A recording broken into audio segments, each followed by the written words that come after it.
අපේ හාමුදුරුවෝ වහන්සේලාගෙන් අවසරයි. අපේ මවුලුවිතුමාලාගෙන් අවසරයි. ඒ වගේම වේදිකාවේ ඉන්න ජාතික ජනබලවේගයේ ලේකම් විශේෂඥ වෛද්‍ය නිහල් අබේසිංහ මැතිතුමා, ඒ ජාතික විධායක සභාව නියෝජනය කරන මහින්ද රත්නායක, හර්මි අමරසූරිය සහෝදරවරු වෙනස සහෝදරියගෙන්, ඒ වගේම වේදිකාවේ ඉන්න මහනුවර දිස්ත්‍රික් විධායක සභාව නියෝජනය කරන අපේ ලාල්කාන්ත සහෝදරයා, ලාල් විජයනායක සහෝදරයා ඇතුළු දිස්ත්‍රික් විධායක සභාව නියෝජනය කරන සහෝදරවරුන් සහෝදරියගෙන්, සහභාගී වෙලා ඉන්න ආදරණීය අම්මලා තාත්තලා, සහෝදරවරු සහෝදරියන් ඇතුළු සියලු දෙනාගෙන් අවසරයි. අපි දන්නවා මෙතන මීට පෙර අපේ පක්ෂයට වැඩ කරපු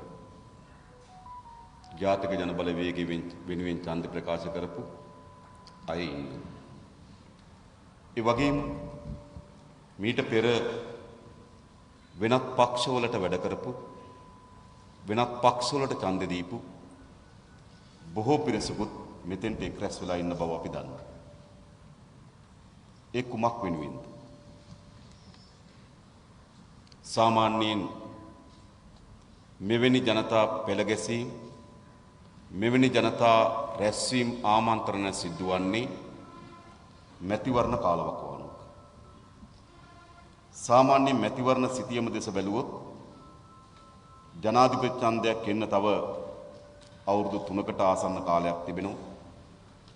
මහ ඡන්දයක් එන්න අවුරුදු 3මාරක විතර කාලයක් තිබෙනවා. ඒ නිසා පාලනයක් හදාගෙන දීර්ඝ කාලයක් ගිහිල්ලා නැහැ. පාලකෙක් පත් කරගෙන දීර්ඝ කාලයක් ගිහිල්ලා නැහැ. එහෙත් කෙටි කාලයක් යනකොට හැම දිනාටම අද බල කරලා කියා සිටමින් තිබෙනවා මේ ගමන් මඟ වෙනස් කළ යුතුයි. මේ දීර්ඝ කාලයක් අපේ රට පාලනය කරමින් ගෙන යන ලද මේ අතිශය විනාශකාරී මාවත අපේ රටට, අපේ ජනතාවට සිදුවිය හැකි සියලුම පන්නේ විනාශයන් සිදුකට හමාරයි. එහෙමනේ.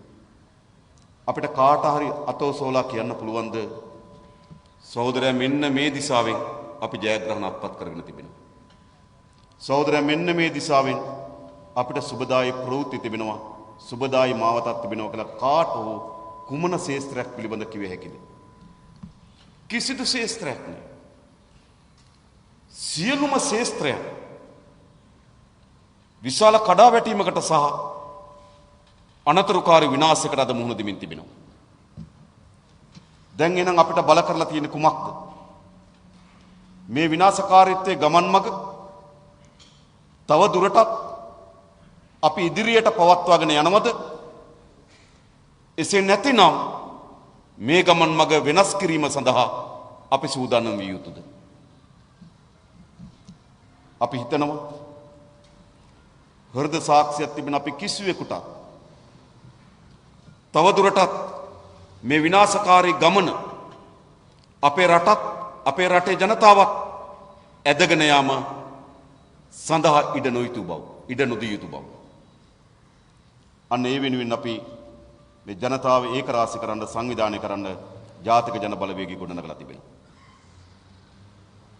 එම ජාතික ජන බලවේගයේ ජාතික විධායක සභාව, වෘත්තීයවේදීන්, දේශපාලනඥයින්, වෘත්ති සමිති නායකයින්, ගොවි නායකයින්, සාහිත්‍යදරයන් මේ ආදී බොහෝ අයගෙන් සැදුම්ලත් ජාතික ජන බලවේගයේ විධායක සභාව අපි පහුගියදා පිහිටුවා. ඊට පසු අපි තීරණයක් ගත්තා. අනතුරු අපි දිස්ත්‍රික් වශයෙන් ගිහිල්ලා ඒ දිස්ත්‍රික්කයට නායකත්වය දෙන, ඒ දිස්ත්‍රික්කයේ ගොඩනැගීම සඳහා උර දෙන, කර දෙන දිස්ත්‍රික් විධායක සභාව පිහිටවන්න ඕන කියලා. ඒ තීන්දුව අනුව තමයි අද මහනුවරදී මහනුවර මේ දිස්ත්‍රික් සභාව අද අපි පිහිටවලා තිබෙන්නේ. ඉතින් මෙම විධායක සභාව සඳහා සහෝදරු ගණනාවක්, සහෝදරියන්, අපි තෝරාපත් කරගෙන තිබෙනවා. පළමු කොටම අපි මහනුවර දිස්ත්‍රික් විධායක සභාවට ඔවුන්ට පැවරී තිබෙන කාර්යභාරය ඔවුන්ගේ අරමුණු සාර්ථකත්වයේ කරා ගෙන යාමට හැකියාව ධෛර්ය ශක්තිය ලැබේවා කියලා අපි ප්‍රාර්ථනා කරනවා. අපිට දැඩි විශ්වාසයක් තිබෙනවා මේ දිස්ත්‍රික්කයේ සුවිශාල දේශපාලන පරිවර්තනයක් කරන්න මේ රට ගමන් කරමින් තිබෙන දිශාව වෙනුවට යහපත් දිශාවකට මේ රට පරිවර්තනය කිරීම සඳහා අවශ්‍ය වෙන නායකත්වය සැපයීමට මේ ජාතික ජන බලවේගයේ විධායක සභාවට හැකියාව සහ ශක්තිය තිබෙන බව අපි දැඩි ලෙස විශ්වාස කරනවා. ඇයි අපිට එහෙම ප්‍රවේශයකට යන්න වෙලා තිබෙන්නේ? අද අපේ රට මහා කුණාටුවකට අහුණු නෞකාවක් බවට පත් වී තිබෙනවා. හැබැයි කපිතාන්වරයෙක් නැති නෞකාවක්.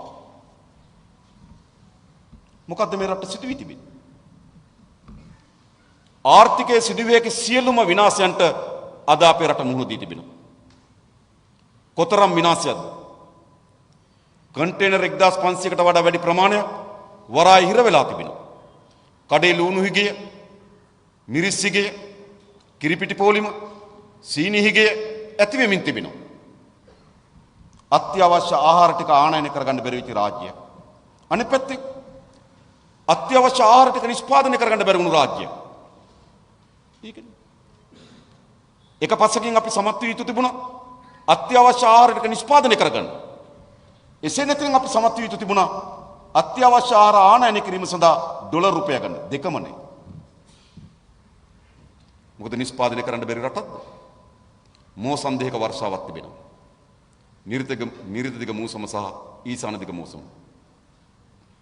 ඒ වගේම අතරමැදි මෝසමක වර්ෂාවක් තිබෙනවා. ලෝකේ බොහෝ රටවල් වල තිබෙන්නේ අවුරුද්දකට එක කන්නයි අනෙක් කන්න හිම මිදෙන සීතල. අපේ රටේ කන්න දෙකක් වගා කරන්න පුළුවන්. අපිට මතකයි පොඩි කාලේ අතරමැදි කන්නකුත් අපි වගා කරා.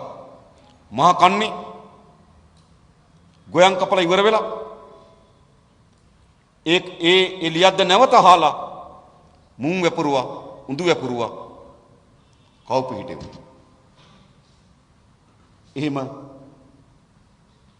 කන්න කීපයක් වගා කරන්න පුළුවන් රටක්. ඒ වගේම භෝග නිෂ්පාදනයේ වැදගත්ම දේ තමයි සූර්යාලෝකය. වර්ෂය පුරාම සූර්යාලෝකය තිබෙන රටක්. ඊටමත් සාරවත් මහ පොළොවක් තිබෙන රටක්. අපේ ඉතිහාසයේ මිතුන් මිත්තන් ඔක්තෝබර් මාසයේ මැද මහ වැහි පටන් ගන්නකොට ඒ මහ වැස්ස එකතු කර ගැනීම සඳහා මහා දැවැන්ත වාරි කර්මාන්තයක් නිර්මාණය කරන ලද රටක්. ලෝකේ කවරකට හෝ විසෝකටුව බලන්න ඕන නම් ලංකාවට එන්න ඕන. ලෝකේ කවරකට හෝ මඩසරුව බලන්නේ නම් ලංකාවට එන්න ඕන. ලෝකේ කවරකට හෝ වාරි කර්මාන්තයේ ශ්‍රේෂ්ඨ නිර්මාණ බලන්න ඕන නම් ලංකාවට එන්න ඕන. එවැනි විශාල වාරි කර්මාන්තයක් හිමි රටක්. ඒ විතරක් නෙවෙයි. මේ පහ පොළොවත් එක්ක උරෙන් උර ගැටේ. මේ මහ පොළොව අස්සද්දන්න පැය 24ම තමගේ ශ්‍රමය දහඩිය වගුරන්න පුළුවන් ගොවි ජනතාවක් හිටපු රටක්. ඉන්න රටක්. හැබැයි මොකද සිදු වී තිබෙන්නේ? ලුණු පිට රටින් ගේනවා, මිරිස් පිට රටින් ගේනවා, හාල් පිට රටින් ගේනවා. මොකද සිදු වී තිබෙන්නේ? පහුගියදා වෙනදා අමාත්‍යවරයා කියනවා මියන්මාරෙන් හාල් මෙට්‍රික් ටන් ලක්ෂයක් ආනයනය කරන්න තීරණය කිරීම මා ආඩම්බරයෙන් ප්‍රකාශ කරනවා. දකින්න. තීන්දුවක් ගත්ත මියන්මාරේ හාල් මෙට්‍රික් ටන් ලක්ෂයක් ගේන්න කියලා.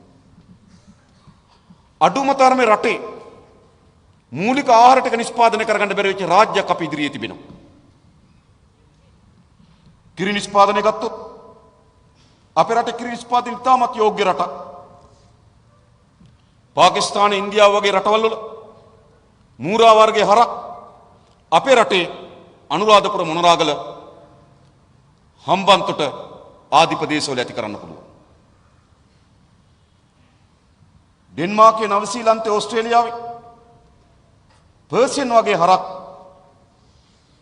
අපේ රටේ වැලිමඩ බණ්ඩාරවිල නුවරඑළිය ඇති කරන්න පුළුවන්. ඊටමත් යහපත් පාරිසරික තත්ත්වයක් තියෙන සත්ව කර්මාන්ත වෙනුවෙන්. ඒ වගේම යහපත් සංස්කෘතියක් තිබෙනවා සත්ව කර්මාන්ත කිරි කර්මාන්ත වෙනුවෙන්. එහෙත් කිරිපිටි පොලිමේ දරුවෝ අඬන දිහා බලාගෙන ඉන්න බැරුව අම්මලා හිටගෙන ඉන්නවා. මොකද්ද මේ ඇති කරපු රාජ්‍යය? වෙනස් කරන්න ඕනේ නැත්. මහා ණය කන්දක රට හිර කරලා ණය ගෙවා ගන්න බැරුව ඉන්න. මේගොල්ලෝ අද ආර්ථිකයේ කරුණු තුනක් ගැන විතරයි අවධානය යොමු කරන්නේ. එක, කෙසේ හෝ ගෙවන්න තිබෙන ණය වාරිකයක් කෙසේ හෝ ගෙවා දැමීම. මොකද ණය වාරිකය ගෙවන්න බැරුණොත් එදාට වැටෙනවා. ඒක උඩරිම try කරන කොහොම හරි ගෙවා ගන්න. දෙක, තෙල් ආනයනය කිරීමට හැකියාවක් නොවීම වළක්වා ගැනීමට උත්සාහ කිරීම. තෙල් හිගියක් ඇතිවීම වළක්වා ගැනීමට උත්සාහ දැරීම. දෙක. තුන, බැංකු පද්ධතියේ ණයවර ලිපියක් ප්‍රතික්ෂේප වීම වළක්වා ගැනීම. ඔච්චරයි. උපරිම දේ කරන්නේ ඔච්චරයි. ණය වාරිකයක් ගෙවා ගන්න බැරුණොත් රට බංකොලො. තෙල් ටික ගේන්න බැරුණොත් රට කඩා වැටෙනවා. ලංකාවේ බැංකු පද්ධතියේ ණයවර ලිපියක් ප්‍රතික්ෂේප වුණොත් විදේශ වෙළඳාම එන හිටිනවා. ඔය කරුණු තුන තමයි බේරගන්න උත්සාහ කරන්නේ. අනිත් සියල්ල සිද්ධ වෙනවා. අනිත් සියල්ල සිද්ධ වෙනවා. පහුගිය මාර්තු මාසේ ගිය අවුරුද්දේ චීනෙන් යුවාන් බිලියන 10ක ණයක් ඉල්ලුවා. ණය ලබා දෙන්න කලින් කිව්වා පෝට් සිටි පනත පාර්ලිමේන්තුවේ සම්මත කරලා දෙන්න කියලා. පෝට් සිටි පනත කලබලයි. කොවිඩ් වසංගතයේ තත්ත්වයේ ඇතුලේ පවා කලබලේ පෝට් සිටි පනත සම්මත කරලා දුන්නා ඉන්දියාවේ. චීනෙන් යුවාන් බිලියන 10ක ණයක් දුන්නා. දැන් පසුගියදා මුදල් අමාත්‍යවරයා ඉන්දියාවට ගොස් ඩොලර් බිලියනක ණයක් ඉල්ලුවා. ඉන්දියාව කියන තෙල් ටැංකි සංකීර්ණ වහම දෙන්න ත්‍රිකුණමල වරාය දෙන්න. දැන් තෙල් ටැංකි සංකීර්ණ අලෙවි කිරීමේ ගිවිසුම මේ මාසේ 12 වෙනිදා අත්සන් කිරීමට නියමිතව තිබෙනවා. ඊළඟට ඉන්දියාවෙන් කියනවා ඔයගොල්ලෝ ණයක් දෙන්න බැරි නම් අඩුම තරමේ අපිට පරිප්පු ටිකක් දෙන්න. තෙල් ටිකක් දෙන්න. ඉන්දියානු ಭಾರತ ඔයිල් සමාගමෙන්, ඉන්දියානු ඔයිල් සමාගමෙන් හා රිලයන්ස් ඔයිල් සමාගමෙන් ඉල්ලනවා අපිට ණයට තෙල් ටිකක් දෙන්න. ණයට සීනි ටිකක් දෙන්න. ණයට පරිප්පු ටිකක් දෙන්න. චීනයට ගිහිල්ලා ඉල්ලනවා නේද? අපිට යුවාන් ටිකක් දෙන්න. අපි ඕගොල්ලන්ගෙන් විතරක් රෙදි ගන්න. ඕගොල්ලන් විතරක් නිෂ්පාදන ගන්න. මොකද්ද මේ සිදුවී තිබෙන්නේ? දීර්ඝ කාලයක් අනුගමනය කරන මේ රාජ්‍ය පද්ධතිය, මේ ආර්ථික පද්ධතිය අපේ රට විශාල අනතුරකට හෙළලා තිබෙනවා. ඒ විතරක් නෙවෙයි. අපේ රටේ අද විශාල පරිපාලන අවුලක් නිර්මාණය කරලා තිබෙනවා. කිසිවෙකට වග නොකියන තත්ත්වයක් ඇති වී තිබෙනවා. ආණ්ඩුවේ අමාත්‍යවරු ගෑස් සමාගමේ සභාපති පට්ට ගහන්න කතා කරන්නේ. ඉතින් ගෑස් සමාගමේ සභාපති පත් කරන්නේ ජනාධිපතිවරයා. අපිපත් කරා වගේ. නේද? කුෂිකර්ම අමාත්‍යාංශ ලේකම්වරයා රටට විය හැකි අනතුරු කල්තිය ඉදිරිපත් කරයි කියලා ඔහු මාරු කරනවා. පාරිභෝගික අධිකාරියේ ක්‍රියාකාරී අධ්‍යක්ෂකවරයා ඔහු ගෙදර යවනවා. විදුලි සංදේශ නියාමන කොමිසමේ TRC කේ සභාපතිවරයා ඉල්ලාස්වලා ගෙදර යවනවා. පහුගියදා ලොකු ප්‍රවෘත්තියක් වාර්තා වුණා. මොකද්ද? ජනාධිපති පී.බී. ජයසුන්දර ගෙදර ගියා කියලා. හැබැයි මට හම්බුණා දැන් ගැසට් නිවේදනය. ඒ ගැසට් නිවේදනය තමයි සුසිල් ප්‍රේමජයන්ත අමාත්‍ය ධූරයෙන් ඉවත් කිරීමේ ගැසට් නිවේදනය. සුසිල් ප්‍රේමජයන්ත අමාත්‍යවරයා අමාත්‍ය ධූරයෙන් ඉවත් කිරීමේ ගැසට් නිවේදනය ගහලා තිබෙනවා. මෙහිම අධ්‍යාපන ප්‍රතිසංස්කරණ විවෘත විශ්වවිද්‍යාල හා දුරස්ථ අධ්‍යාපන ප්‍රවර්ධන රාජ්‍ය අමාත්‍ය ධූරයෙන් ඉවත් කරනු ලැබී ඇති බව මෙයින් දැනුම් දෙමි. අතිගරු ජනාධිපතිගේ නියමයේ පරිදි පී.බී. ජයසුන්දර ජනාධිපති ලේකම්. මොකද වෙලා තියෙන්නේ? මොකද මේ වෙලා තියෙන්නේ? ඉල්ලාසු පීබී ජයසුන්දර අපි දන්නේ එහෙම නේද වාර්තා වුණා. හරිද? සුසිල් ප්‍රේමජයන්ත වයින් කරනවා. ඉතින් රටේ වියවුලක් නැද්ද? කිසිවකට කිසිවෙක් වග නොකියන තත්ත්වයක් අද අපේ රට නිර්මාණය වෙලා තිබෙනවා. මෙවැනි විශාල අර්බුදයක් තිබෙදී මුදල් අමාත්‍යවරයා දෙසැම්බර් මාසේ 10 වෙනිදා අයවැය අවසන් වෙනවා. දෙසැම්බර් මාසේ 14 වෙනිදා ලොස් ඇන්ජලිස් වලට යනවා. මෙවැනි විශාල ඩොලර් අර්බුදයක් තිබෙදී කිරිපිටි නිදහස් කරගන්න බෑ වරාය කන්ටේනර් වල හිර වෙලා අග්‍රාමාත්‍යවරයා ප්‍රයිවට් ජෙට් යාන අරගෙන තිරුපති යනවා. ඔබ හිතනවද මේ පාලකයන් මේ රට ගොඩනගන්නේ කියලා? එනිසා විශාල පරිපාලන අවුලක්, වගකීම් විරහිතභාවය, ආර්ථික අර්බුදයක් සියල්ල අපි ඉදිරියේ තිබෙනවා. මම හිතන්නේ මේ ගැන අපි ගොඩක් කතා කරන්න ඕනේ නැහැ. කුස්සියට ගියොත් අනතුරු අපිට පේනවා. කඩේට ගියොත් ආර්ථිකය අපිට පේනවා. අපේ රටේ හැකියාව තිබෙන, දක්ෂතා තිබෙන තරුණ පරම්පරාව රට අත්හැරලා යනවා. අපිට ඉපදෙන්නට කිව්වේ මොකද්ද? වැදූ මවටසේ ආදරය කරන්න රැක බලා ගන්න මව්බිම කියලා. වැදූ මවට හා සමානයි මව්බිම. එහෙමයි අපිට කියලා දෙන්නේ. එහෙමයි අපිට ගුරුවරුකම් දෙන්නේ. හැබැයි මොකද සිදු වී තිබෙන්නේ? අද අපේ රටේ මේ අද රට ඇතරලා යන මේ මැද පෙරදිග රස්සාවකට යන කතාවක් නෙමෙයි දැන් මේ තිබෙන්නේ. වෛද්‍යවරු, ඉංජිනේරුවන්, මුදුකාංග ඉංජිනේරුවන්, ව්‍යාපාරිකයන්, ආර්ථික හැකියාවක් තියන අය රට අත්හැරලා යනවා. අපි දන්න බොහෝ වෛද්‍යවරු. ඕට වෛද්‍ය වෘත්තියක් තිබෙනවා. හොඳ වැටුපක් ලැබෙනවා. හොඳ වාහනයක් මිලදී ගත හැකි. හොඳ නිවාසික ජීවත් විය හැකි වෛද්‍යවරයා ලෙස සමාජ ගරුත්වයේ තිබෙනවා. නේද? ඔහුට හොඳ ආදායම් මාර්ගයක් තිබෙනවා. වාහනයක් මිලදී ගත හැකි. හොඳ නිවසක ජීවත් විය හැකි වෛද්‍යවරයෙක් ලෙස සමාජ ගරුත්වයේ තිබෙනවා. හැබැයි කෑම මේසේ වාඩි වෙනකොට බිරිඳ කියනවා මෙහි හිටියොත් අපේ දරුවන්ට මොනව වෙයිද කියන්නේ. නිසා දරුවන්ගේ අනාගතය වෙනුවෙන් රට අත්හැරලා යමු කියලා කියනවා. මේ රැකියාවක් සොයන්න නෙමෙයි, ආදායම් මාර්ගයක් හොයන්න නෙමෙයි. මේ මොකද්ද කියන්නේ? අද මේ කියන්නේ දරුවන්ගේ අනාගතය වෙනුවෙන්. දරුවන් වෙනුවෙන් අපි මේ රට අත්හැරලා යමු. අද අපිට විශාල සමාජ කණ්ඩායම් මුණ ගැසෙමින් තිබෙනවා. ඔවුන් යුරෝපයේ, එක්සත් ජනපදයේ, කැනඩාව, ඕස්ට්‍රේලියාව, එංගලන්තය වැනි රටවල් වල ජීවත් වීම සඳහා රට අත්හැරලා යන සූදානම් වෙමින් තිබෙනවා. මොකද? ඒ කියන්නේ මොකද? තමන්ගේ දරුවන්ගේ අනාගතය පිළිබඳව මේ රටේ විශ්වාසයක් නැහැ. හැම අම්මා තාත්තා කෙනෙක්ම කල්පනා කරන්නේ කුමක් ගැනද? තමන්ට වඩා හොඳ ජීවිතයක් තමන්ගේ දරුවන්ට, තමන්ට වඩා හොඳ ආරක්ෂාවක් තමන්ගේ දරුවන්ට, තමන්ට වඩා හොඳ අනාගතයක් තමන්ගේ දරුවන්ට. හැබැයි තමන්ගේ දරුවන්ට අනාගතයකුත් නැහැ, තමන්ගේ දරුවන්ට ආරක්ෂාවකුත් නැහැ, තමන්ගේ දරුවන්ට විශ්වාසවන්ත භාවයකුත් නැහැ. ඒ නිසා කල්පනා කරනවා මේ රට අත්හැරලා යන්න. හරි. රට ඇතර යාම මේකට පිළිතුරක්ද? යා හැක්කේ කී දිනාටද? කුමන රටකට ගියත් අපි ඒ රටේ දෙවෙනි පන්තියේ පුරවැසියන්. අපි එංගලන්තයට ගියා කියලා ඉංග්‍රීසි කාර්යය වෙන්නේ නැහැ. අපි ඇමරිකාවට ගියා කියලා ඇමරිකන් කාර්යය වෙන්නේ නැහැ. අපි ඕස්ට්‍රේලියාවට ගියා කියලා ඔසී කාර්යය වෙන්නේ නැහැ. අපි කොහොම වුණත් දෙවෙනි පන්තියේ පුරවැසියන්. හුදකලාභාවයේ දෙවෙනි පන්තියේ පුරවැසියන් පිළිගැනීම ඔක්කොම තියෙන යටින් මීට වඩා. හැබැයි එහෙත් අපි සූදානම් රට අත්හැරලා යන්න. ඒකෙන් කියන්නේ මොකද්ද? මේ රට අනාරක්ෂිත රටක්. දරුවන්ගේ අනාගතය පිළිබඳ විශ්වාසයක් නැති රටක්. දැන් මොකද්ද අපි කරන්නේ? මේක වෙනස් කරන්න ඕන නේද? මේක වෙනස් කළ යුතුයි කියලා අපි කල්පනා කරනවා. හැබැයි මේ ව්‍යසනයේ ස්වභාවික ව්‍යසනයක්ද? මහා දවන්ත ගම් වතුරක් විසින් ලංකාව භූමිය යට කරගෙන හමාගෙන ගියපු සුලිසුලක ගම් වතුරක ප්‍රතිඵලයක්ද? නෑ. මේක මහා කඳු කඩා වැටීමක ස්වභාවික ව්‍යසනයක ප්‍රතිඵලයක්ද? නැහැ.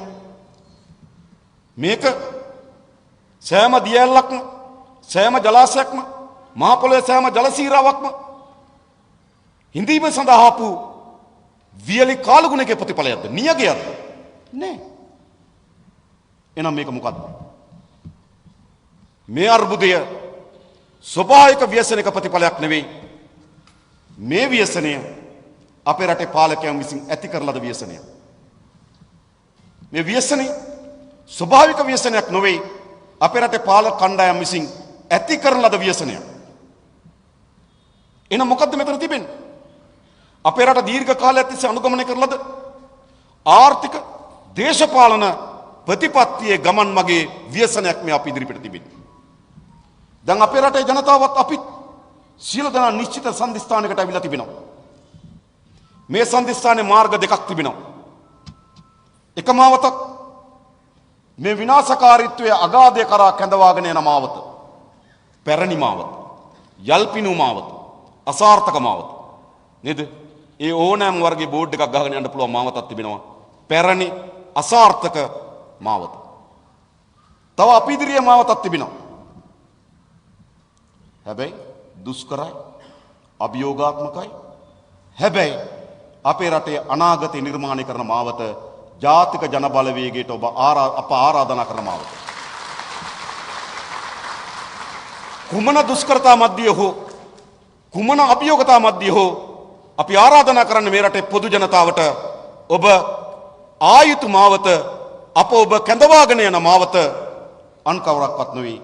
අපේ රටේ අනාගතය සුරක්ෂිත කරන දුවදරුවන්ට විශ්වාසවන්ත අනාගතයක් නිර්මාණය කරන මාවත. අන්නේ මාවත තමයි ජාතික ජන බලවේගය. එහෙනම් මේ මාවතේ අපි ගමන් කරන්න යනකොට බොහෝ අය කලබල වෙලා තියෙනවා. ඒකත් මම ටිකක් කියන්නම්. සමහර අය ඉංග්‍රීසි පුවත්පත්වල විවිධ දේ ලියන්න පටන් අරගෙන තිබෙනවා. විශේෂයෙන්ම ඉංග්‍රීසි පුවත්පත්වල. ඒක සමාජ තීරුවක් ආමන්ත්‍රණය කරමින්. විශාල දේශපාලන විචාරකයෝ දැන් නිර්මාණය වෙලා තිබෙනවා. ඒගොල්ලෝවත් මෙහෙම වී, ඒගොල්ලෝවත් මෙහෙම වී මාර වැඩක් වෙන්නේ නැහැ. ඔක්කොම කලබල වෙලා. සමහර අය උපදේශාත්මක ස්වභාවයෙන් ඒත් කලබල වෙලා. එහෙම තීරුලිපි, එහෙම ප්‍රකාශය, එහෙම පත්තර පිටු පිරෙන්න පටන් අරගෙන තිබෙනවා. හැබැයි අපි කිසිසේත්ම කලබල නැහැ. අපිට ඉතා හොඳ සංයමයක් තිබෙනවා. ඉතා හොඳ ක්‍රමානුකූල වැඩසලස්මක් තිබෙනවා. ඉතා හොඳ ස්ථාවරයක් තිබෙනවා. වේගවත් වැඩ රටාවක් තිබෙනවා. ඒවා අපි කිසිසේත් අකුලන්නේ නැහැ. අපි ඉතාමත් සංයමී, ඉතාමත් සැලසුම් සහගත, ඉතාමත් ස්ථාවරභාවයෙන්, ඉතාමත් වේගයෙන් අපි මේ රටේ ජනතාව ආමන්ත්‍රණය කරමින් තිබෙනවා, පෙළගස්සමින් තිබෙනවා. අපිට ප්‍රධාන ශේෂ්ත්‍ර දෙකක අපි දැන් වැඩ කරමින් තිබෙනවා. එක ශේෂ්ත්‍රයක් තමයි ජාතික ජන බලවේගයේ අතට ඊළඟ බලය මාරු වීම අත්පත් කර ගැනීම සඳහා වූ වැඩසටහන. එකක්. දෙක, බලය ගත්තාට පසු මේ රට ගොඩනැගීම සඳහා වූ වැඩසටහන.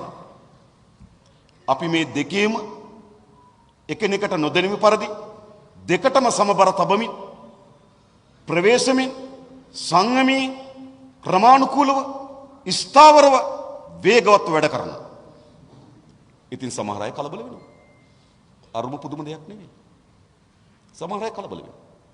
අපි ජාතික ජන බලවේගයේ මේ රටේ ප්‍රමුඛතම ජනතාවගේ බලය බවට පරිවර්තනය කිරීම සඳහා සැලැස්ම හදලා තිබෙනවා.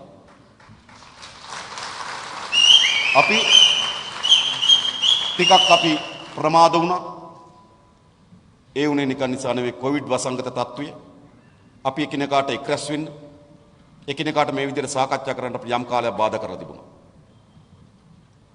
අපි යම් ප්‍රමාණයක් එම තත්ත්වේ නිදහස් වූ වහාම අපි මේ වැඩසටහන ආරම්භ කරා. පහුගිය දෙසැම්බර් මාසේ 21 වෙනිදා ජාතික ජන බලවේගයේ නියෝජිත සමුළුව තිබලා ජාතික විධායක සභාව හඳුන්වා දීලා මේ රට ගොඩනැගීම සඳහා කෙටි කාලීන කඩිනම් වැඩපිළිවෙලක් අපි එළිදක්වනු ලැබුවා. අනතුරුව අපි තීරණය කළා තියෙනවා සෑම දිස්ත්‍රික්කයකම දිස්ත්‍රික් විධායක සභාව නම් කරලා ඒ දිස්ත්‍රික්කේ නායකත්වය දෙන, ඒ දිස්ත්‍රික්කේ බර අදින, ඒ දිස්ත්‍රික්ක වගකීම බාර ගන්න විධායක සභාව තෝරාපත් කරගන්න. අපි පළමු දිස්ත්‍රික් සභාව තමයි අද අපි මහනුවර දිස්ත්‍රික්කයේදී ආරම්භ කරන්නේ. ඊළඟ අපි මේ ජනවාරි මාසයේ සිට මාර්තු මාසයේ දක්වා මාස 3ක් දින නියම කරලා සැලසුමක් හදලා තිබෙනවා.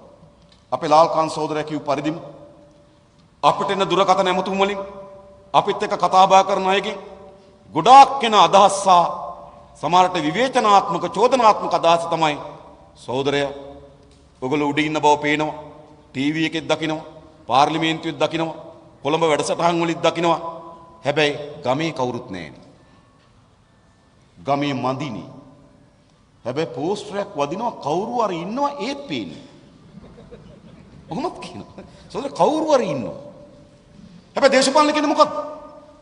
දේශපාලන කියන්නේ පුරවැසියත් එක්ක ගොඩනගා ගන්න ලද සහසම්බන්ධය. ගමේ කෙනාට තමන්ගේ අභිමුඛ ඒ පක්ෂ නියෝජිතේ පේන්න ඕන. ඒ පක්ෂෙට දෙන චෝදනාවක්, යෝජනාවක් තමන්ගේ නියෝජිතයට ඉදිරිපත් කරන්න අවස්ථාවක් තිබෙන්න ඕන. එහෙම නැත්නම් දේශපාලන ව්‍යාපාරයක් කියන්නේ නේ. දේශපාලන ව්‍යාපාරයක් කියන්නේ පුරවැසියන් එක්ක තබා ගන්න ලද සහසම්බන්ධය. හැබැයි අපේ ග්‍රාමීය මට්ටමේ සහසම්බන්ධය දුබලයි. අපි ඒක පිළිගන්නවා. අපි පිළිගන්න ඕනේ. සහසම්බන්ධය දුබලයි. අපිත් එක්ක සම්බන්ධ වෙන්න ඉන්නවා. හැබැයි සම්බන්ධ වෙන්න කොතෙන්ද කියලා අහනවා. අපිත් ඕගොල්ලන්ට කැමතියි කියනවා. හැබැයි අපේ ගමේ කවුරුත් නැහැ කියනවා. මෙන්න ප්‍රශ්නයක් තිබෙනවා. ඒ නිසා දේශපාලන කියන්නේ මොකක්ද? ගමේ ඉන්න සාමාන්‍ය පුරවැසියාට යෝජනාවක් ඉදිරිපත් කරන නියෝජිතයෙක් ඉන්න ඕන. බනින්නත් නියෝජිතයෙක් ඉන්න ඕන. එම නෙවෙයි. ඒ දේශපාලන ව්‍යාපාරات එක්ක සම්බන්ධ වුණාම යම් වැරද්දක් තියෙනවනම් උඹ තමයි මේක කිව්වේ කියලා බනින්න කෙනෙක් ඉන්න ඕන. කවුරුත් නැතුනම මොකද වෙන්නේ? සහ සම්බන්ධයක් නෑ. ඒ නිසා අපි සැලසුමක් හදලා තිබෙනවා. ලංකාවේ ශ්‍රෑම ග්‍රාම සේවක තුලානකම ග්‍රාම සේවක කොට්ටාසිකම ජාතික ජනබලවේගයේ කොට්ටාස සභාව හදන්න. කවුද හදන්නේ? නෑ කියන අය වැඩි පටන් ගන්න ඕන. ඒකනේ තියෙන්නේ. නේද? ඒක අපි කොළඹින් ඇවිල්ලා එහෙමනේ කියන්නේ නේද? උඩින් ඇවිල්ලා ඒක කරනව නෙවෙයි තිබෙන්නේ. ගමේ අපි මේ ජාතික ජනබලවේගයේ කොට්ටාස සභාව හදනවා. ඒ සභාපතිවරයෙක් ඉන්නවා, ලේකම්වරයෙක් ඉන්නවා, නිලධාරි මණ්ඩලයක් ඉන්නවා, හොඳ කාරක සභාවක් තියෙනවා. ඒ ගමට නායකත්වය දෙන, ගම සංවිධානය කරන, ගමේ පුරවැසියන්ගේ යෝජනා ගන්න, ඔවුන් එක්ක අදහස් සුවමාරු කරගන්න, ඔවුන් එක්ක සාකච්ඡා වේදෙන, පුරවැසියත් එක්ක සහසම්බන්ධය හැදෙන ජාතික ජනබලවේගයේ සාකච්ඡා සභාව, කොට්ටාස සභාව අපි උපරිම උත්සාහ කරනවා මේ මාර්තු මාස 31 වෙනිදාට හදලා ඉවර කරන්න. ඒක උඩ ජාතික විධායක සභාවක් තිබෙනවා, දිස්ත්‍රික් විධායක සභාවක් තියෙනවා, ගමේ සභාවක් තිබෙනවා. ඊටමත් ක්‍රමානුකූලව පියවරෙන් පියවර අපි ජනතාව මේ වෙනුවෙන් සංවිධානය කරන්න, ඒකරාශී කරන්න, බද්ධ කර ගැනීම සඳහා වැඩපිළිවෙල හදලා තිබෙනවා. හැබැයි ඒ සාර්ථක කරගත හැකි වන්නේ ඔබේ ක්‍රියාකාරීත්වය, ඔබේ මැදිහත් වීම, ඔබගේ දායකත්වය අතිශය වැදගත්. ඒක තමයි ඕගොල්ලෝ මේ වැඩේ බාර ගන්න ඕන. මේක අපි කීප දෙනෙක්ගේ වැඩක් නෙවෙයි, අපි හැම දෙනාගේම වැඩක්. එක කාලයක තව පක්ෂ ක්‍රියාකාරීකෙක් වෙන්න. තව කාලයක තව පක්ෂයකට ඡන්දෙ දෙන්නේ නැති. හැබැයි අපි පුරවැසියන්ගේ වෙනස් වීම පිළිගන්න දේශපාලන ව්‍යාපාරය. පුරවැසියෝ වෙනස් වෙනවා. පුරවැසියෝ එක තැනකට අතර වෙන්නේ නැහැ. මිනිස් ඉතිහාසය මේ දක්වා සංවර්ධන මාවත අත්පත් කරගන්නේ නැහැ. වෙනස් වුණේ නැත්නම්. ඒ වගේම ලෝකේ මිනිස් ශිෂ්ටාචාරය මේ තරම් දියුණු තත්ත්වයක් අත්පත් කරගෙන තිබෙන්නේ වෙනස් වීමට බය නොවුණු අයගේ. සමහර අය වෙනසට බයයි. හැබැයි අපි වෙනස පිළිගන්න සූදානම්, වෙනස අපි අපේක්ෂා කරනවා. ඒ නිසා කවර දේශපාලන ව්‍යාපාරයක කවර මට්ටමේ වැඩසටහනක හිටියාද නැද්ද කියන එක අපිට අදාළ නැහැ. ගමේදී ගමේ අපි සියලු දෙනා එකතු කරගත්තු ජාතික විධායක සභාවේ නායකත්වයේ යටතේ අපි කොට්ටාස සභාව හදනවා. ඒක අපේ සංවිධාන වැඩසටහන. ඒ සඳහා තමයි අපි අද මේ ආරම්භක පියවර තබන්නේ මහනුවර දිස්ත්‍රික්ක සභාව පිහිටවලා. ඊළඟ අපි තාම සංගමයෙන් ක්‍රමානුකූලව මේ රට ගොඩනැගීම සඳහා වූ දැක්මක් සහ වැඩපිළිවෙලක් අපි හදා ගන්න ඕන. ඒක සමාජගත කරන්න. එකම බෑ. එක පැත්තකින් හරි ඕගොල්ලන්ගේ ඕගොල්ලන්ට රට බාර දුන්නොත් ඕගොල්ලන් මුදල් නැමැති කවුද? අපි කියන්නේ. ලංකාවේ මෙතෙක් බිහි වුණු සෑම මුදල් අමාත්‍යවරයෙකුට වඩා දක්ෂතම සහ අදූෂිත මුදල් අමාත්‍යවරයෙක් අපිට හදන්න පුළුවන්. අපි ඒ ටික ඔක්කොම මණ්ඩල හැටියට පෙන්වන්න. මෙන්න අපේ අධ්‍යාපන භාර කණ්ඩායම, මෙන්න අපේ විදුලි ප්‍රතිපත්ති භාර කණ්ඩායම, මෙන්න අපේ අධ්‍යාපන භාර කණ්ඩායම, මෙන්න අපේ රටේ සෞඛ්‍ය භාර කණ්ඩායම. මොකද මේක තනි පුද්ගලයෙකුගේ විශ්ම කර්ම වැඩක් නෙවෙයි, සාමූහික වැඩක්. ඒක අපි ඉදිරියේදී හඳුන්වා දෙනවා. ඒතර ඒ විතරක් නෙවෙයි. ගොඩනගන්නේ කොහොමද කියන සාකච්ඡාවත් රටට ඕන. දැන් හැමතැනම අහන්නේ මොකද්ද සහෝදරය? මේගොල්ලෝ කියපුවා නම් අපි නේද? මේගොල්ලෝ කරපුවා අපි අතිතරමට දන්නවා. ඒගොල්ලෝ ගැන තවදුරටත් කතා කිරීමෙන් පළක් නැහැ. ඕගොල්ලෝ මොකද කරන්නේ? මේ ප්‍රශ්නේ අපි අහනවා. මොකද අපි කරන්නේ? අපි ඕගොල්ලන්ට සපත කරලා තිනවා. අපි මේ රට හදනවා.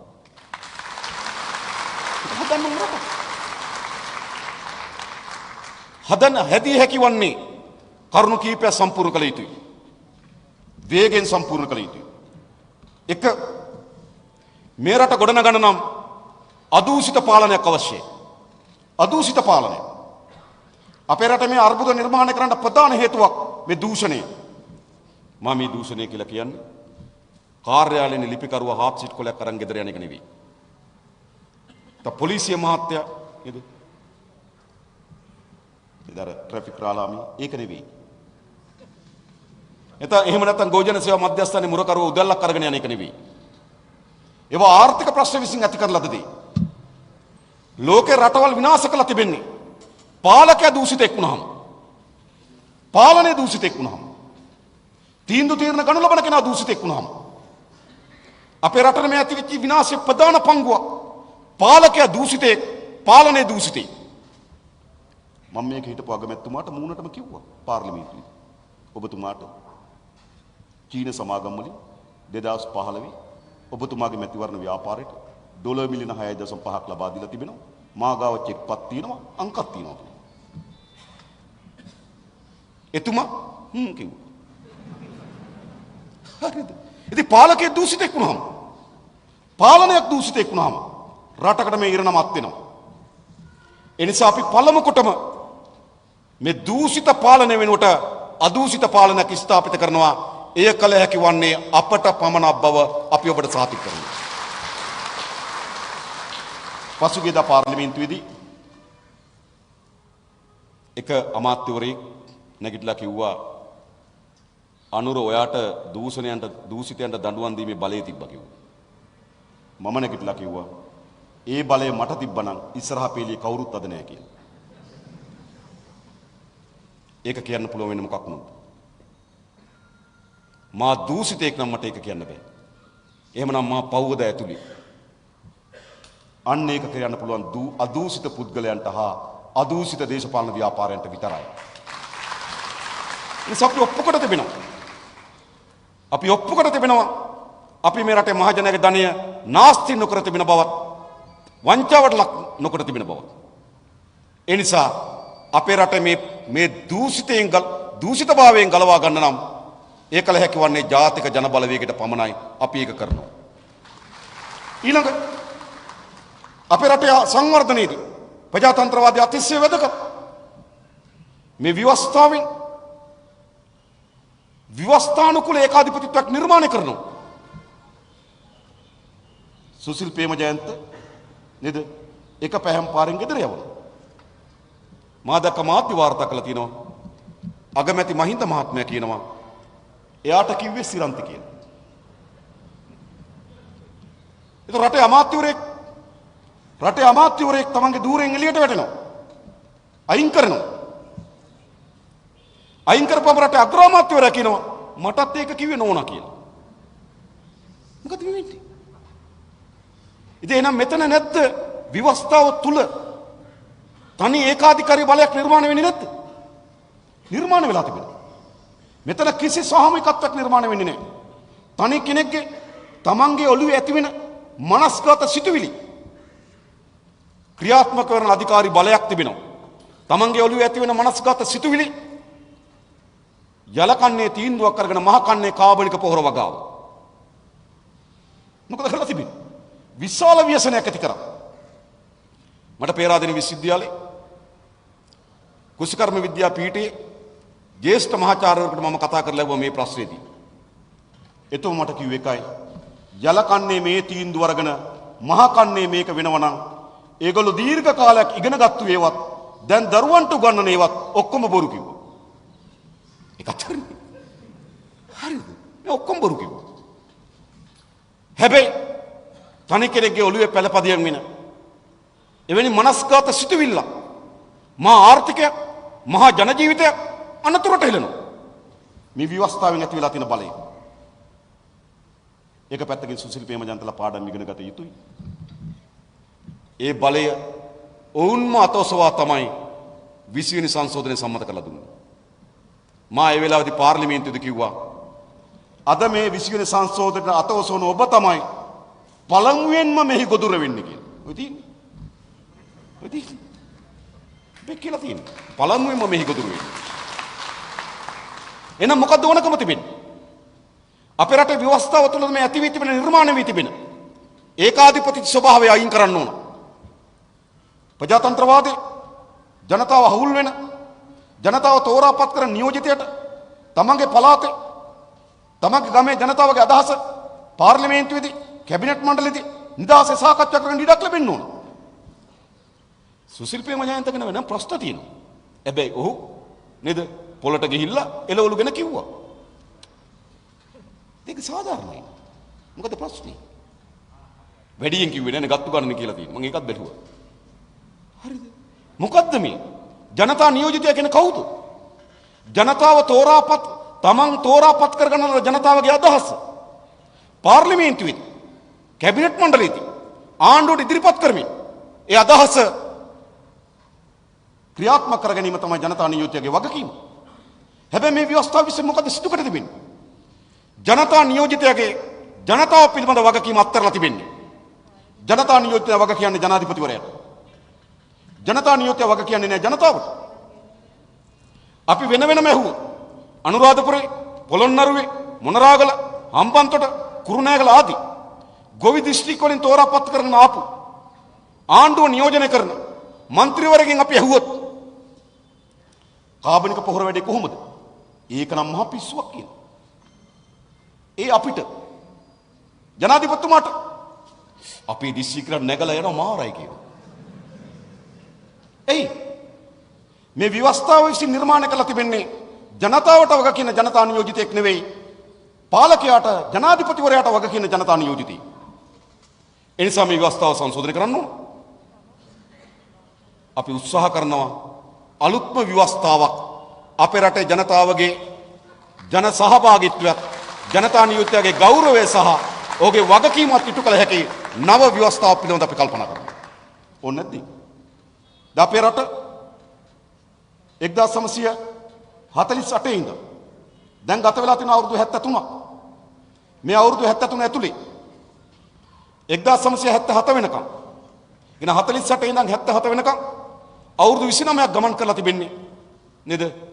පාර්ලිමේන්තු ක්‍රමයට.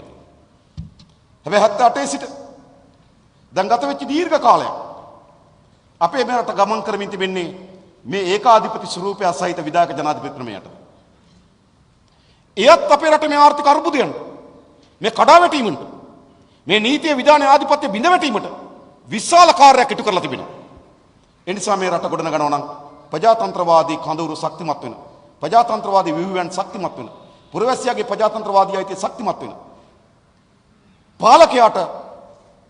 පාලකයා ජනතාවට වග කියන නව ව්‍යවස්ථාවක් බවට මේක පරිවර්තනය කරනවා. ඒක 2. 3 මේ රට ගොඩනගන්න නම් අපේ ජනතාව අතර කා කොටා ගැනීම එන කොටා ගැනීම නතර විය යුතු තිබෙනවා. හැබැයි මේ පාලකයා හැම වෙලාවෙම සිද්ධ කරන්නේ මොකක්ද? සිංහල ජනයා කෙරෙහි මුස්ලිම් ජනයාගේ සැකයෙන් අවිශ්වාසයෙන් ක්‍රෝධයෙන් වෛරයෙන් බලන මතයක් නිර්මාණය කරනවා. මුස්ලිම් ජනතාව කෙරෙහි සිංහල ජනතාවගේ සැකයෙන් වෛරයෙන් ක්‍රෝධයෙන් අවිශ්වාසයෙන් බලන මතයක් නිර්මාණය කරනවා. දෙමළ පුරවැසියා කෙරෙත් එහෙමයි. දෙමළ පුරවැසියා සිංහල පුරවැසියා කෙරෙත් එහෙමයි. ඒ නිසා මේ රටේ පාලකයන් දීර්ඝ කාලයක් අපේ රට පාලනය කරමින් තිබෙන්නේ සිංහල දෙමළ මුස්ලිම් ජනය අතර සමගිය සහෝදරත්වයේ ඒකාග්‍රතාවය නිර්මාණය කරමින් නෙවෙයි. ගමන් කරමින් තිබෙන්නේ එන කොටා ගන්න සලස්වමින්. එන කොටා ගන්න සලස්වමින්. ඒ කොච්චර තීව්‍ර වුණාද? අවුරුදු 30ක මහා යුද්ධයක් බවට ඒක පරිවර්තන වුණා. ඒ එන කෙටවීමකින්. අවුරුදු 30 අවුරුද්දක යුද්ධයක් බවට පරිවර්තන වුණා. ඒ එන කොටා ගැනීම දිගන ගිනි දැමීමක් දක්වා පරිවර්තන වී තිබෙනවා. ඒ එන කොටා ගැනීම අලුත්ගම ගිනි දැමීමක් දක්වා පරිවර්තන වුණා. ඒ එන කොටා ගැනීම කොච්චරද කියනවනම් මුස්ලිම් සහෝදරයෙක් කෙරෙහි සිංහල මිනිසෙක් සැකයෙන් අවිශ්වාසයෙන් ක්‍රෝධයෙන් බලන තත්ත්වයක් නිර්මාණය වුණා. එහෙම රටකට යන්න පුළුවන්. ජනතාව එකිනෙකා කෙරෙහි සැකයෙන් අවිශ්වාසයෙන් ක්‍රෝධයෙන් බලමින් රටකට ඉස්සරහට යන්න බෑ. රටක් ඉදිරියට යා හැකි වන්නේ සිංහල දෙමළ මුස්ලිම් ජනයා අතර සමගිය නිර්මාණය කිරීමෙන් විතරයි. ඒ සමගිය නිර්මාණය කළ හැකි වන්නේ ඔවුන්ගේ භාෂාවේ, ඔවුන්ගේ ආගමේ, ඔවුන්ගේ සංස්කෘතියේ සම අයිතීන් පිළිගැනීමෙන් විතරයි. මේ තහවුරු කරන්න. මුස්ලිම් පුරවැසි ඔහුට තියෙනවා ඉස්ලාම් මුස්ලිම් අධ්‍යාත්මයක් ඇතුල් වෙනවා. එයි. ඔහු ඉපදෙනකොට හිස් කලයක්. හැබැයි ඒ කලයට පුරවන්නේ මොනවද? ඔහුට හොඳ නරක කියලා දෙන්න අල් කුර්ආනේ. ඔහුගේ ජීවන රටාව කියලා දෙන්නේ නබි නායකතුමාගේ දේශනාවලින්. ඔහුගේ තිබෙන ආගමික සම වෙන්නේ උපවාස කාලේ. ඒතර මොකද වෙන්නේ මේ ලතුරුවාට? මුස්ලිම් ඉස්ලාම් අධ්‍යාත්මයක් ඇතුල් වෙනවා. ඉපදෙනකොට හිස් කලයක්.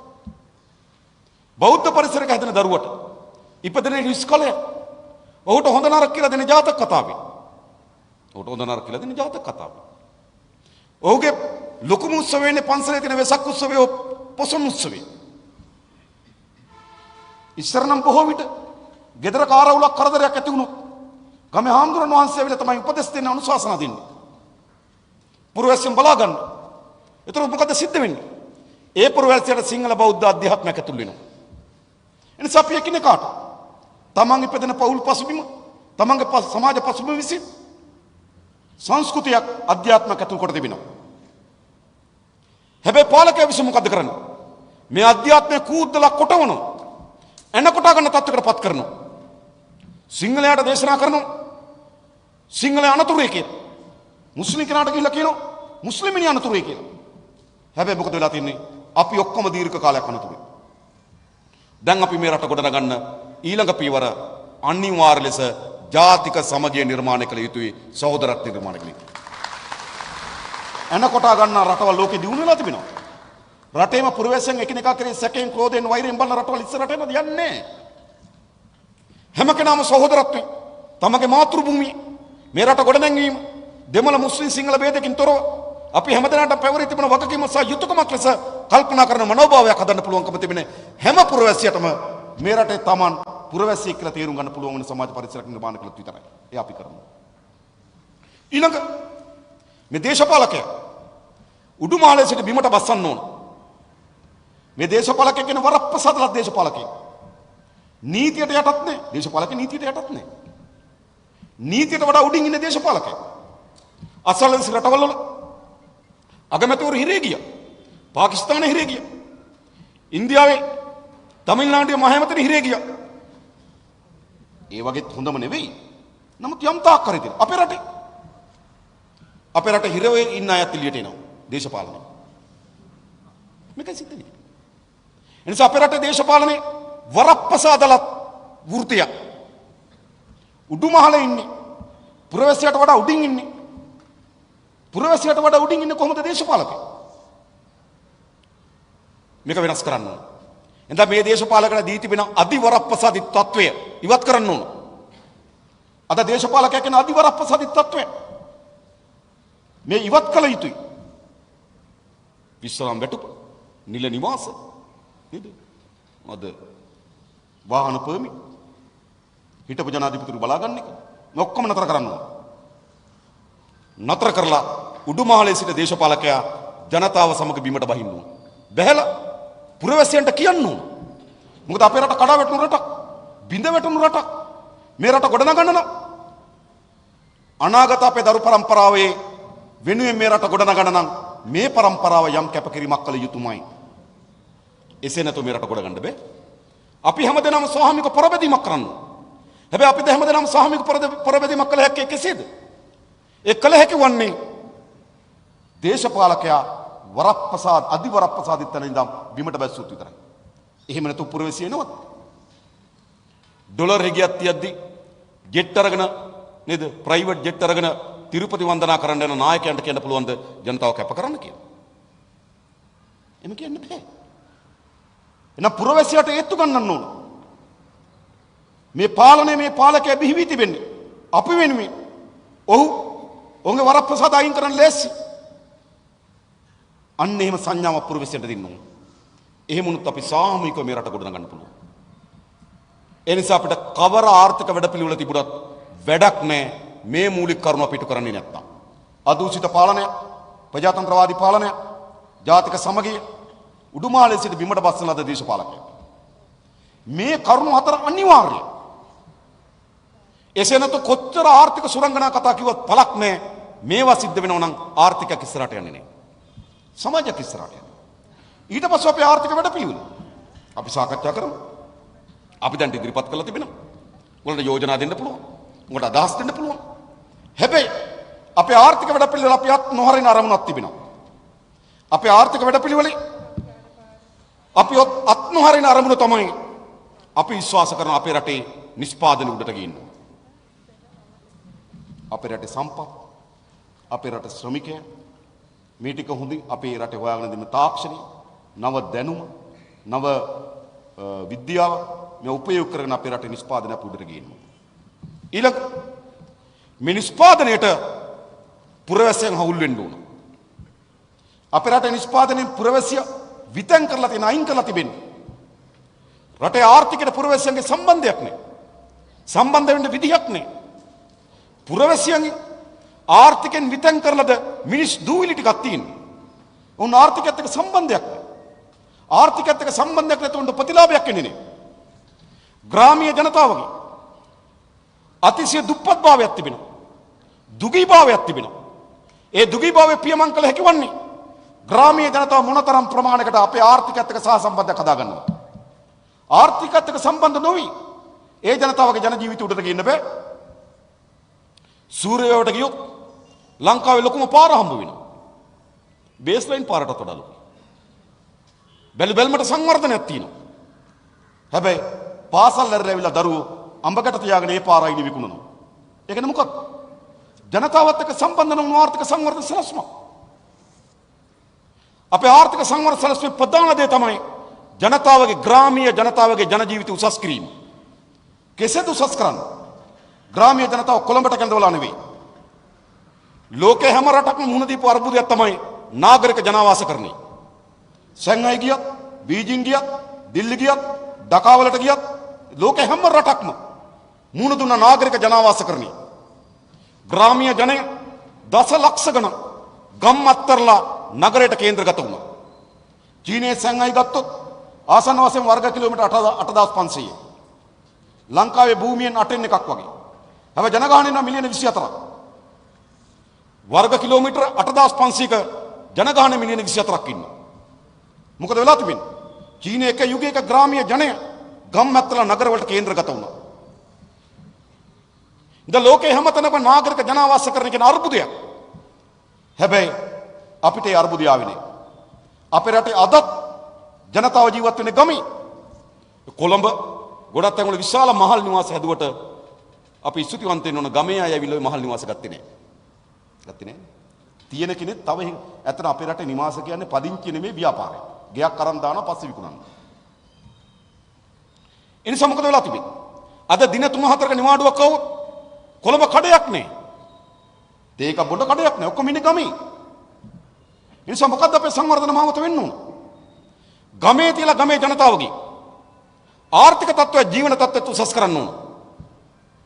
ගමේ ඉඳලා ගමේ ජනතාවගේ ආර්ථික තත්ත්වය, සමාජීය තත්ත්වය, උට සමාජ ගරුත්වය, සමාජ පිළිගැනීම, ලෝකයේ අලුත් දැනුම උට ගලාගෙන එන්න ඕන. නිසා අපේ ආර්ථික සලස්ම තිබෙන්නේ ගමේ ඉන්න ජනයා කොළඹට කැඳවීම නෙවෙයි. ගමේ ඉන්න ජනයා ගමේ සිට තමන්ගේ ආර්ථික ජීවන තත්ත්වය සහ සමාජ තත්ත්වය උසස් කිරීම සඳහා ආර්ථික සලස්ම. ඒ කල හැකි වන්නේ කෙසේද? ගමේ ජනතාව තමන් සම්බන්ධ වන ආර්ථික ප්‍රභවය සංවර්ධනය කිරීමෙන් විතරයි. ග්‍රාමීය ජනතාව තමන්ගේ ප්‍රධාන ආර්ථික ප්‍රභවය කුෂිකර්මාන්තය. ඔහුගේ ජීවන තත්ත්වය උසස් කළ හැකි වන්නේ කුෂිකර්මාන්තය ආදායම් මාර්ගයක්, ඒ කියන්නේ ආදායම් සහිත ශේෂ්ත්‍ර බවට පත් කරොත් විතරයි. එසේ නැතුව ගම්මිණි ජනතාවගේ ජන ජීවිත උසස් වෙන්නේ නැහැ. අපි ගත්තොත් එල්පිටිය, කරන්දෙනිය, මුලටියන නේද? ඒ පළාත් වලට ගියොත් මොකද ප්‍රධාන දේ? කුරුණු කර්මාන්තය. ඒ ජනතාවගේ ජීවන තත්ත්ව උසස් කළ හැකි වන්නේ කෙසේද? කුරුණු කර්මාන්තය දිනු කිරීමෙන් පමණ ඔවුන් නේලන ආර්ථික ප්‍රභවය සංවර්ධනය කිරීමෙන් තමයි ඔවුන්ගේ ජීවන තත්ත්ව උසස් කරන්න පුළුවන්. ඔවුන් නේලන ආර්ථික ප්‍රභවයත් එක්ක සම්බන්ධ නොවන ආර්ථික සංවර්ධන මාවතකින් ඔවුන්ගේ ජීවන තත්ත්ව උසස් වෙන්නේ නැහැ. ඊළඟ ගත්තොත් යටිනුවර, මාතලේ නේද? ඒ පළාත් වලට ගියොත් මොනවද? හාරිස්පත්තුව, මේ පළාත් වලට ගියොත් සුළු අපනයන භූමි. කුරුඳු මේ සමාන කරාඹු නැටි එනසා නේද? මේවා තමයි ප්‍රධාන. සාදික්කා, ගම්මිරිස්. ඉතින් කොහොමද දිනු කළ හැකිවන්නේ? ඒ ආර්ථික ප්‍රභවය සංවර්ධනය කරන්න ඕන. බුලත් සිංහල, දෙනියාය, හිනිදුම, මාතලේ, රත්නපුරේ කලාපයක් මේවට ගියොත් ඒ ජනතාවගේ ප්‍රධාන ආදාය මාර්ගය තමයි කුඩා තේවත්ත. අක්කර භාගයක අක්කර තේවත්තක් තියෙනවා. එහෙනම් එයාගේ ජීවන තත්ත්වය උසස් කළ හැකි වන්නේ කොහොමද? එයාගේ ආර්ථික ප්‍රභවය සංවර්ධනය කිරීමෙන්. ඒ නිසා අපිට තාමත් දියුණු සලස්මක් තිබෙනවා. කුෂිකර්මාන්තයේ දෙන ගොවි ජනතාවගේ ජීවන තත්ත්ව උසස් කිරීම සඳහා කුෂිකර්මාන්තය කොහොමද ඉස්සරහට එන්නේ? කුරුඳු වගාව කොහොමද ඉස්සරහට එන්නේ? සුළු අපනයන භෝග වගාව කොහොමද ඉස්සරහට එන්නේ? මේක ගේන්න ඕන. අදත් අපේ රටේ තේවලින් 75කට ආසන්න ප්‍රමාණයක් වෙන බල්ක් විදියට අපේ රටේ තේ වලින් වැඩිම ආදායම ලබන්නේ ඩුබායි. ලෝකේ ප්‍රධාන තේ කේන්ද්‍ර ස්ථාන කොහෙද? ඩුබායි වල. ඒ කියන්නේ මේ ටී හබ් එක ඩුබායි. එක තේ ගහක් නේ. අපේ රටේ තේ වලින් තව අපිට එකතු කළ අගය සහිත නිෂ්පාදන වලට යන්න පුළුවන්. තව ඉස්සරහට යන්න පුළුවන්. වැඩි වටිනාකමක් එන්න පුළුවන්. කුරුඳු කියලා කියන්නේ ලෝකෙ තිබෙන ඉතාමත් සුවඳ කුරුඳු තියෙන අපිට. මට මේ ළඟදී මහාචාර්යවරයෙක් විශාල පරීක්ෂණ ගණනාවක් කරලා පොතක් ගෙනත් දුන්නා. ඒ කුරුඳු වලින් කොච්චර දිශාවකට අපිට යන්න පුළුවන්ද කියලා. ග්‍රාමීය ජනතාවගේ ජන ජීවිතය. ඊළඟ ගත්තොත් ගම්මිරිස්. ලෝකෙ සරම ගම්මිරිස් තියෙන අපිට. ඒවා කිව්වම නිකන් අපි ගැන කියා ගන්නවා. ඒක ඇත්ත. අපිට මේ වෙනදපොළ කොහොමද අපි අත්පත් කරගන්නේ?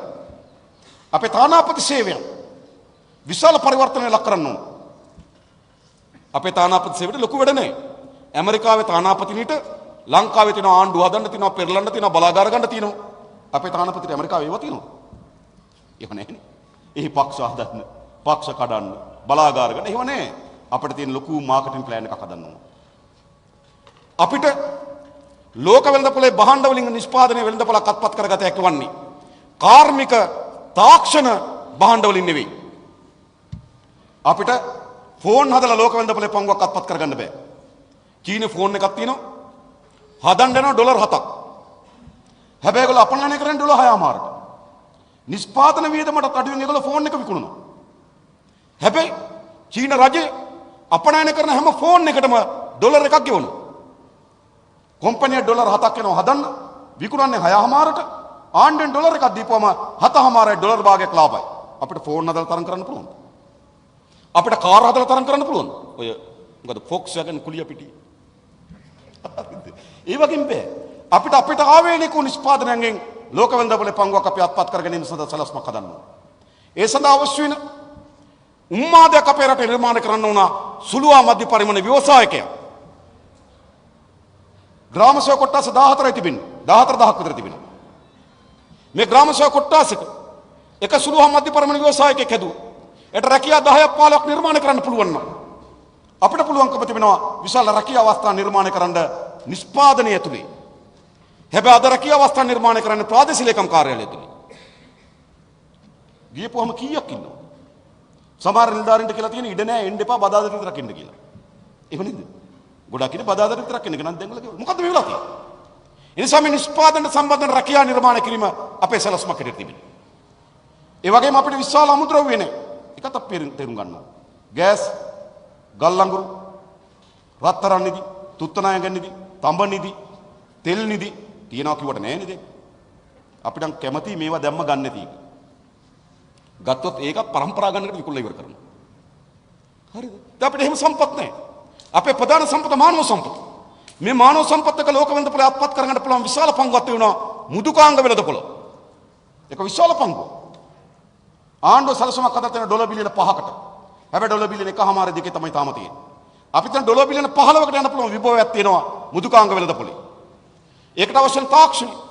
ඒකට අවශ්‍ය විශාල මෙහෙයුමක් දාලා අපේ නව තරුණ පරම්පරාව ලෝකයේ මුදුකාංග වෙළඳ පොළෙන් පංගුවක් අත්පත් කර ගැනීම සඳහා අපි සැලසුමක් හදන්න ඕන. ඒ සඳහා අධ්‍යාපන විශාල පරිවර්තනයක් අපි ඇති කරනවා. ඒ නිසා මා හිතනවා අපිට අවුරුදු 5-6ක් අපේ තර කෙටි කාලීන, දිගු කාලීන, මධ්‍ය කාලීන, දිගු කාලීන සැලසුමක් තිබෙනවා. අපි හැමදෙනාම අවුරුද්දක් දෙකක් පොර බැදුවොත් මේ කෙටි කාලීන අපි මුහුණ දී තිබෙන අර්බුදයෙන් අපිට ගොඩ එන්න පුළුවන්. අවුරුදු 4-5ක් ගොඩ පොර බැදුවොත් අපේ රට ස්ථාවරත්වයකට ගේන්න පුළුවන්. අවුරුදු 7-8ක් පොර බැදුවොත් අපේ රට දියුණු රාජ්‍ය බවට පරිවර්තන කරන්න පුළුවන්. මේ කරන්න පුළුවන්. ඒ නිසා මේ රටේ මා නැවත කියන්නේ අපි මේ අත්විඳින්නේ ස්වභාවික ව්‍යසනික ප්‍රතිඵලයක් නෙවෙයි. මේ අපි අත්විඳින්න තිබෙන්නේ කුමක්ද? අපේ රටේ පාලක තන්ත්‍රය විසින් ඇති කරන ලද ව්‍යසනය. මේ ව්‍යසනයෙන් ගොඩ එමු අප. අපේ රට ලෝකයේ දියුණු රාජ්‍යයක් බවට පුරවැසියන්ගේ නිදහස නේද? මූලික දේ. ඉන්ද නිවසක්, දරුවන්ට අධ්‍යාපනය, නිරෝගී සම්පන්න ජීවිතය, හොඳ ප්‍රවාහන පද්ධතියක්, ගෙදරට ආදායම් මාර්ගයක්, මානසික නිදහස. සතුටෙන් හිනාවෙන් ඉන්න පුරවැසියෙක් අපිට උණා. අද ඕගොල්ලන්ට පාර යනකොට බලාගෙන යන්නකො. එක පුරවැසියෙක් hina වෙනවද? hinaවක් තියෙන. දැන් බලන්න බෑනේ නේද? මාස්ක් එක නේ. හරිද? මේ පොඩි අරගන් පොඩි ගැටුම්කාරී සමාජයක් තියෙන්නේ. බස් එක නැගලා කාගෙන කකුලක් පෑගුණා. මොකද කරන්නේ? ගෙදර යනකම් බයිනවා. බස් එකෙන් බයිනකම් බයිනවා. වාහනයක් ඉස්සර කරනකොට ඔන්න මේ පැත්තෙන් දාන මේ පැත්තේ ඉක්මනින් දාපන් කියන. අරගෙන. සමාජික මානසික සුවයක් නැහැ. නිදහසක් නැහැ. සමාජෙ මොකද සිද්ධ වෙලා තිබෙන්නේ? මහා විනාශකාරී තරඟයකට දාලා එකිනෙකා කෙරේ සැකයෙන් බලන එකිනෙකා කෙරේ නිකන් ගැටුම්කාරී ස්වභාවයෙන් බලන සමාජයක් නිර්මාණය වෙලා තිබෙනවා. මේ සමාජයත් එක්ක අපිට ඉස්සරහට යන්න බෑ. ඒ නිසා මේ පරිවර්තන අපි කළ යුතුමයි. අන්නේ පරිවර්තන වෙනුවෙන් තමයි අපි ජාතික ජන බලවේගය ගොඩනගලා තිබෙන්නේ. ඔබට අපි එහි කොටස්කරුන් බවට පත් වෙන්න කියලා ආරාධනා කරනවා. ඒ නිසා අපි මේ ව්‍යායාමයේ පටන් ගමු. අපි මේ ව්‍යායාමය ආරම්භ කරලා තිබෙනවා. හැබැයි සහතික වශයෙන් අපි මේ ව්‍යායාමය ජයග්‍රහණයෙන් කෙලවර කරනවා. කළ යුතුයි. නැවතත් කියන්නේ අපිට කලබලයක් නැහැ. අපිට ඉතා හොඳ සංයමයක් තිබෙනවා. ඉතා හොඳ ක්‍රමානුකූල සැලැස්මක් තිබෙනවා. ඉතා හොඳ ස්ථාවරයක් තිබෙනවා. හැබැයි වේගවත් භාවයක් තියෙනවා. ඒකත් කියන්න. අපි වේගවත්. වේගෙන් වැඩ කරනවා. වේගෙන් වැඩ කරමින් තිබෙනවා. ඒ නිසා ඒ වෙනුවෙන් ඔයගොල්ලෝ හැම දෙනාගේම දායකත්වයේ මැදිහත් වීම අපේක්ෂා කරමින් විශේෂයෙන්ම මහනුවර දිස්ත්‍රික්කයේ දිස්ත්‍රික් සභාවට මේ දිස්ත්‍රික්කයේ ගොඩනැංවීම ජනතාව වෙත ගෙන යන්න, ඒ ජනතාව සංවිධානය කරන්න, ඒක රාශි කිරීම සඳහා ශක්තිය ධෛර්ය ප්‍රාර්ථනා කරමින් මම නතර වෙනවා. බොහොම ස්තුතියි හැම දෙනාටම. ජය වේවා කියලා ප්‍රාර්ථනා කරනවා.